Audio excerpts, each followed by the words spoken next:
안녕하십니까, 신바입니다. 참으로 답답하여 말을 안 할 수가 없습니다. 항상 그들은 화합을 말합니다. 본인이 크리스천이라고 말하면서 화합을 말합니다. 크리스천과 화합, 통합, 화해 등등 이런 단어만 나열해서 쭉 보면 참으로 좋아 보입니다. 듣는 저도 그 단어들만 생각하면 마음이 편안해집니다. 그러나 성경으로 세상의 분별을 지니고 이 단어의 적용이 실제로 어떻게 일어나는가를 본다면 참으로 참담하고 쓰라리며 굉장히 큰 한숨만이 나옵니다. 저는 예전에 수원 컨벤션 센터에서 있었던 나라사랑 축제에 간 적이 있습니다.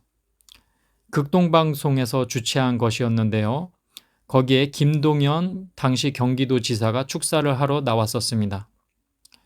김동연 지사는 고등학생 시절에 여의도에 빌리 그레엄도 보러 갔었고 본인이 뜨거웠던 크리스천이라고 설명하였습니다. 크리스천의 모임이었기 때문에 그런 설명을 했을 수 있습니다. 그리고 그가 말하는 말투는 매우 겸손하였습니다. 저는 참으로 그를 좋게 보았습니다. 크리스천이고 저렇게 겸손한 사람이라면 대통령으로 지지해주고 싶다는 생각까지 들었습니다. 그러나 바로 다음에 그가 성경을 인용하는 부분에서 고개를 갸우뚱할 수밖에 없었습니다. 예수께서 바알세불로 모함을 당하셨을 때 사탄이 어떤 선한 일을 할 수 있겠느냐 하시면서 사탄도 사탄끼리는 싸우지 않고 화합한다. 사탄끼리는 단결한다. 이런 성경 구절이 있는데 이 구절을 김동연 지사가 말하였기 때문입니다. 그러면서 화합하지 않으면 망한다. 무조건 화합해야 된다. 이렇게 말하고서 단상에서 내려갔습니다. 이것은 그럴듯해 보이지만 매우 위험한 말입니다. 화합은 일면 아름다워 보이지만 분별이 없는 화합은 사탄이 원하는 결과로 크리스천을 이끕니다. 제가 나중에 검색해 보니 김동연 지사는 차별금지법을 찬성하고 있었습니다. 역시나였습니다. 깨어있는 크리스천, 진짜로 예수를 만난 크리스천은 상대가 성경 구절을 어떻게 이용하는지를 세밀하게 보기 마련입니다. 성경에서도 사탄도 성경 구절을 사용하여 예수를 시험하고 농락하였던 것입니다. 마치 자신이 옳은 말을 하는 것처럼 그들은 많은 영혼을 삼키기 위해 성경의 본뜻을 왜곡하여 구절들을 사용합니다. 진정한 크리스천이었다면 차별금지법을 찬성할 수 없었던 것이죠. 그러나 그는 찬성하고 있었습니다. 참으로 슬픈 일이었습니다. 지금 교회 강단에서 설교하는 많은 목회자 중에도 우리는 정치에 관여하지 않고 오직 복음만을 전하겠다고 말하며 그럴듯한 주장을 하는 경우가 많습니다. 그리고 화합을 강조하며 모든 교인이 다투지 말 것을 강조합니다. 그리고 정치적인 말을 하지 못하도록 강요 아닌 강요를 하죠. 크리스천의 영적 분별력을 상실시키더라도 화합이 최고라는 듯이 그렇게 말합니다. 그런 목회자의 설교가 어떤 위험이 있는지 예수님은 이미 아십니다. 그래서 이런 말씀을 하셨습니다. 나는 너희에게 칼을 주러 왔다. 그런 구절이 있죠. 그리고 가족끼리, 형제끼리, 친척끼리, 이웃끼리 싸우게 될 것이라고도 말씀하셨습니다. 이 말을 들었던 그 당시의 제자들도 그렇고 또 지금의 기독교 성도들도 매우 놀랄 만한 말씀입니다. 그러나 성경에 매우 명확하게 기록되어 있습니다. 그 말씀을 하신 예수님의 본뜻은 우리에게 분별이 매우 중요하다는 것을 가르쳐주고 계신 것입니다. 예수님은 명확한 분별 속에 사랑을 선포하신 것이고 믿는 자 간의 화합을 강조하셨습니다. 예수 그리스도의 공생애를 돌아봅시다. 그분은 사실 끊임없이 화합보다 대립하는 모습을 많이 보여주셨습니다. 그 대립은 거짓, 악, 사탄의 세력과 대립하는 것이었습니다. 예수님께서는 그들과 결단코 화합하지 않으셨습니다. 복음을 가로막아 악의 역사에 협조하는 바리새인, 사두개파와 끝까지 대립하셨습니다. 장사를 하며 성전을 더럽히는 세속적인 죽은 영혼의 사람들의 그 점포들을 뒤엎으셨습니다.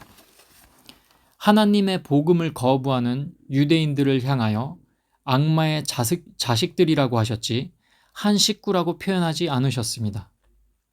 예수 그리스도의 공생애를 돌아보면 지금의 설교자들이 말하는 허무맹랑한 화합과는 거리가 완전히 머셨던 것을 살펴볼 수 있습니다. 예수께서 세리, 창녀, 그렇게 세상에서 죄를 일삼는 자들을 가까이 하실 때도 그들이 행했던 악과 분별하지 않고 화합하셨던 것이 아닙니다. 그들의 죄를 회개시키시고 영혼을 치유시키신 다음 그런 다음에 같이 화합하고 다니신 것입니다. 그 악을 악이라고 인정하고 돌이킨 자와 화합했던 것입니다. 우리가 사는 세상에는 하나님의 말씀을 분명하게 대적하는 세력들이 있습니다. 신이 중심이 아니라 인간이 중심이고 인간이 모든 도덕 판단의 기준이라는 인본주의자들이 있습니다. 예수님은 그들을 거부하십니다. 그들이 회개치 않으시면 절대 화합하지 않으십니다. 그러나 사탄에 속한 말을 떠버리는 사람들은 무조건적인 화합을 일단 하자고 말을 이어나갑니다. 그리고 세속적인 자기 이익을 도모하는 것입니다.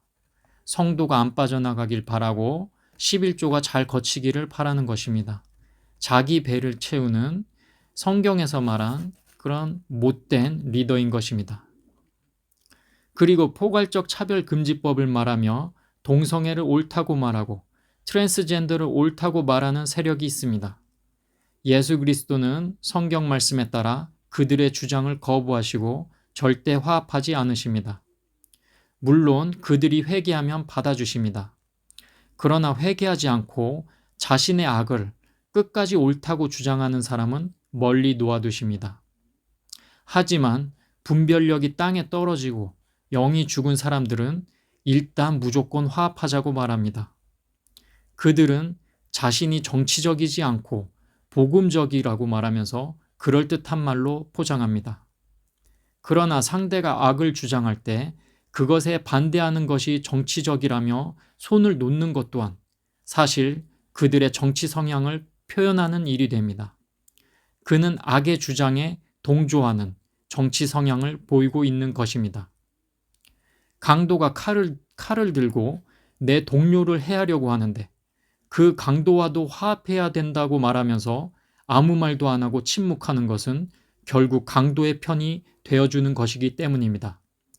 그렇게 분별을 완전히 상실한 채 정말 머저리처럼 침묵하고 있을 때 나의 사랑하는 동료가 칼에 맞아 죽어가고 있는 것입니다. 저는 정치적 침묵을 강요하는 목회자에게 묻고 싶습니다.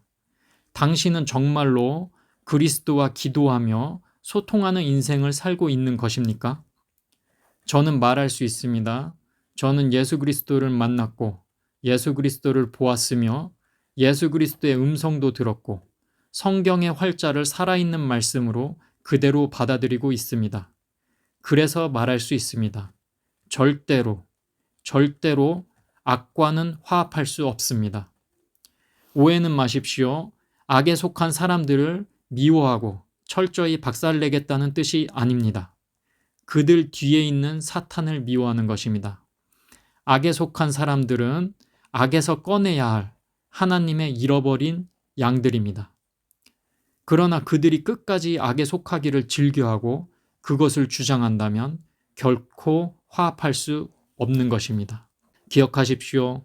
만약 막달라 마리아가 창녀 생활이 옳다며 끝까지 주장했다면 그녀는 예수와 동행할 수 없었습니다. 그리고 세리 마태가 끝까지 이스라엘 민족의 돈을 부당하게 뜯어내는 것이 옳다고 주장했다면 그는 예수의 제자가 될 수 없었습니다. 예수님은 그들을 받아주실 수 없는 것이죠. 악에 대한 분별은 분명해야 하며 그 악을 발견했다면 반드시 회개해야 되는 것입니다. 그 다음에 예수 그리스도라는 포도나무에 붙어서 영생을 누릴 수 있는 것입니다. 진짜 복음주의자는 이러한 설교를 해야 마땅하겠습니다. 감사합니다.